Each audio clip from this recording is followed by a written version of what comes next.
ಮನೋಹರ್, ಈಗ ಹೇಗಿದ್ದೀರಾ? ಚೆನ್ನಾಗಿದೆ ಸರ್. ಚೆನ್ನಾಗಿದ್ರೆ ನೋವು ಕಮ್ಮಿ ಆಯಿತಾ? ಕಮ್ಮಿ ಆಯ್ತು ಸರ್. ಸೊ ನೀವು ಶಾಂತ ಹಾಸ್ಪಿಟ್ಲಿಗೆ ಬಂದಿದ್ದ ಕಾರಣ? ನಾನು ಫೈಲ್ಸ್ ಆಗಿದೆ ಸರ್, ಅದು ತೋರಿಸ್ಕೊಳಕ್ಕೆ ಅಂತ ಬಂದು.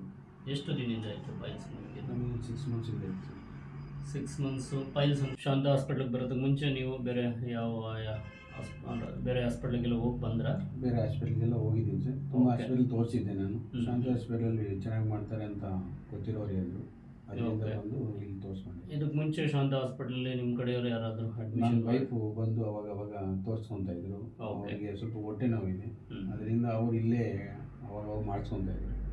ಈಗ ಚೆನ್ನಾಗಿದೆ ಅಂದ್ಬಿಟ್ಟು ಇಲ್ಲೇ ಶಾಂತ ಹಾಸ್ಪಿಟ್ಲಲ್ಲಿ ನಿಮಗೆ ಬಂದ ತಕ್ಷಣ ಡಾಕ್ಟ್ರು ಹಿಂಗೆ ಕೇರ್ ತೊಗೊಂಡು ಹೇಗೆ ಮಾಡಿದರು? ಎಲ್ಲ ಚೆನ್ನಾಗಿದೆ, ಚೆನ್ನಾಗಿ ಮಾಡಿಕೊಟ್ರು.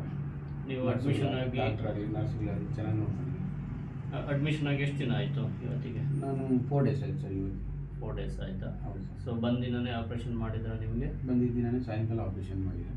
ಬೆಳಗ್ಗೆ ನೀವು ಬೆಳಿಗ್ಗೆ ಅಡ್ಮಿಟ್ ಆಗಿದ್ದೀನಿ. ಚೆಕಪ್ಗಳೆಲ್ಲ ಮಾಡಿಬಿಟ್ಟು ಸಾಯಂಕಾಲ 6 o'clockಗೆ ಆಪ್ರೇಷನ್ ಮಾಡಿದೆ. ಓಕೆ, ಇವತ್ತು ಡಿಸ್ಚಾರ್ಜ್ಗೆ ಹೇಳಿದ್ದಾರೆ? ಡಿಸ್ಚಾರ್ಜ್ಗೆ ಓಕೆ, ಆಪ್ರೇಷನ್ ಮಾಡಿಸ್ಕೊಂಡು ಇಲ್ಲಿ ನಿಮಗೆ ಈಗ ಕೆಲವರು ಹಾಸ್ಪಿಟ್ಲು, ಶಾಂತ ಹಾಸ್ಪಿಟ್ಲು ಎಲ್ಲ ಬೇರೆ ಯಾವುದೇ ಒಂದು ಹಾಸ್ಪಿಟಲ್ಲು ಹೋದ ತಕ್ಷಣ ಅಲ್ಲಿ ಸರ್ಜರಿಗೆ ಆಗ್ಬೋದು, ಏನೇ ಒಂದು ಟ್ರೀಟ್ಮೆಂಟ್ಗೆ ಹೋದಾಗ ಎಲ್ಲ ಹಾಸ್ಪಿಟ್ಲಿಗೆ ಹೋದೆ 2-3 ಡೇಸು ಆಪ್ರೇಷನ್ ಮಾಡೋಕ್ಕೆ ಟೈಮ್ ತೊಗೊತಾನೆ. ಇಲ್ಲಿ ಬಂದಿದ್ದೀನೇ ಮಾಡಿಕೊಟ್ಟಿದ್ದಾರೆ ಆಪ್ರೇಷನ್. Okay, thank you. ನಾನು ಇಲ್ಲಿದು ಒಂದು ಬಿಲ್ಲಿಂಗ್ದು ನಿಮಗೆ ಹೇಗೆ ಅನ್ನಿಸ್ತು? ಬಿಲ್ಲಿಂಗ್ ಚೆನ್ನಾಗಿ ಅನ್ನಿಸ್ತು. ಚೆನ್ನಾಗಿ ಅಂದರೆ ಅಫೋರ್ಡಬಲ್, ಸಾಮಾನ್ಯ ನನಗೆ ಬೇರೆ ಕಡೆ ಕೇಳಿದಾಗ ತುಂಬ ಎಕ್ಸ್ಪೆನ್ಸಿವ್ ಅಂತ ಹೇಳಿದ್ರು. ಇಲ್ಲಿಗೆ ಬಂದಾಗ ಕಮ್ಮಿನೇ ಮಾಡಿಕೊಟ್ಬಿಟ್ಟು ಕಮ್ಮಿಯಲ್ಲಿ ಮಾಡಿಸಿದ್ದಾರೆ. ಓಕೆ, ಸೊ ಕಮ್ಮಿಗೆ ಒಳ್ಳೆ ಟ್ರೀಟ್ಮೆಂಟ್ ಕೊಟ್ಟಿದ್ದಾರೆ. 10,000 ಡಿಸ್ಕೌಂಟು ಕೊಟ್ಟಿದ್ದಾರೆ. ಓಕೆ, ಒಳ್ಳೆ ಟ್ರೀಟ್ಮೆಂಟ್ ಕೊಟ್ಟಿದ್ದಾರೆ. ಈಗ 6 ತಿಂಗಳಲ್ಲಿ ಇದ್ದದ್ದು ನೋವು ಮತ್ತು ಇದೆಲ್ಲ ಫ್ರೀಯಾಗಿ ನೀವು ಮನೆಗೆ ಹೋಗ್ತಾ ಇದ್ದೀರಾ. ಸೊ ಬೇರೆಯವ್ರಿಗೆ ರೆಫರೆನ್ಸ್ ಕೊಡಲಿಕ್ಕೆ ಇಷ್ಟಪಡ್ತೀರಾ ಶಾಂತ ಹಾಸ್ಪಿಟಲ್ನ? ಯಾರಿಗೆ ಕೇಳಿದ್ರೆ ಏನೇ ಪ್ರಾಬ್ಲಮ್?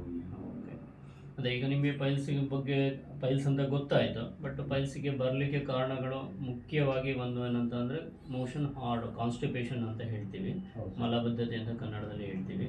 ಸೊ ಆ ಒಂದು ಮಲಬದ್ಧತೆ ಆಗದೆ ಇರೋ ಥರ ನೀವು ತಡೆಗಟ್ಕೊಬೇಕಾಗತ್ತೆ ಮುಂದಿನ ದಿನಗಳಲ್ಲಿ. ಈಗ ಆಗಿರೋದು ಕ್ಲಿಯರ್ ಆಗಿದೆ. ಸೊ ಯಾವ ರೀತಿ ತಡೆಗಟ್ಬೋದು ಅಂದರೆ ನೀವು ಹೆಚ್ಚು ಸೊಪ್ಪು, ತರಕಾರಿಗಳು, ನಾರಿನಂಶ ಉಳ್ಳಂತಹ ಪದಾರ್ಥ ಸೇವನೆ ಮಾಡಬೇಕು. ದಿನಕ್ಕೆ ನೀವು ನೀರು ಅಂತಂದರೆ ಮಿನಿಮಮ್ ಒಂದು 4.5 5 ಲೀಟರ್ ನೀರು ಕುಡಿಬೇಕು. ಮತ್ತು ಮೋಷನ್ನ ತಡಿಬಾರ್ದು. ಮೋಷನ್ಗೆ ಹೋಗ್ಬೇಕು, ಈಗ ಯಾವುದೋ ರೀಸನಲ್ಲಿ ಮೋಷನ್ಗೆ ಹೋಗು, ಕೆಲಸದ ಒತ್ತಡದಲ್ಲಿ ಮೋಷನ್ನ ತಡಿತೀವಿ, ಆ ಟೈಮಲ್ಲಿ ಕೂಡ ಗಟ್ಟಿ ಆಗುತ್ತೆ. ಇದಲ್ಲದೆ ಸ್ವಲ್ಪ ಹಾರ್ಡ್ ಫುಡ್ ತೊಗೊಳ್ಳೋವಂಥದ್ದು, ಲೈಕ್ ನಾನ್ ವೆಜ್ ಆಗ್ಬೋದು, ಡ್ರೈ ಐಟಮ್ಸ್ ಆಗ್ಬೋದು. ಸೊ ಇದನ್ನೆಲ್ಲ ಸ್ವಲ್ಪ ಅವಾಯ್ಡ್ ಮಾಡಿ. ಆ ಫುಡ್ಗಳನ್ನ ತೊಗೋಬೇಕು ಅನ್ನೋ ಟೈಮಲ್ಲಿ ಅದಕ್ಕೆ ಸ್ವಲ್ಪ ವೆಟ್ ಮಾಡಿ, ಅಂದರೆ ಚಪಾತಿಗೆ ಪಲ್ಯಗಳ ಜೊತೆ ವೆಟ್ ಮಾಡ್ಬೋದು.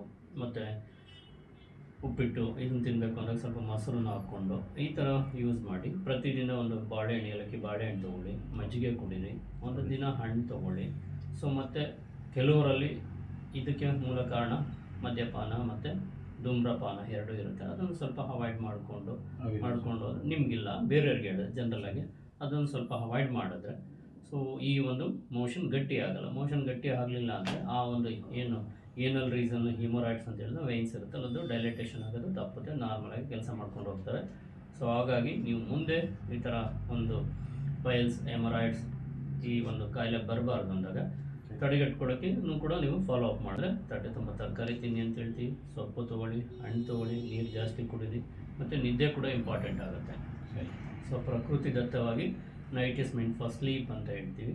ರಾತ್ರಿ ನಾವು ಮಿನಿಮಮ್ 7 ರಿಂದ 8 ಅವರ್, ಈ ಅಡಲ್ಟ್ ಇದ್ದಾರೋ 8 ಅವರು ಸೌಂಡ್ ಸ್ಲೀಪ್ ಮಾಡಿದರೆ ನಾವು ಊಟ ತಿಂದಿದ್ದು ಕೂಡ ಜೀರ್ಣ ಆಗುತ್ತೆ.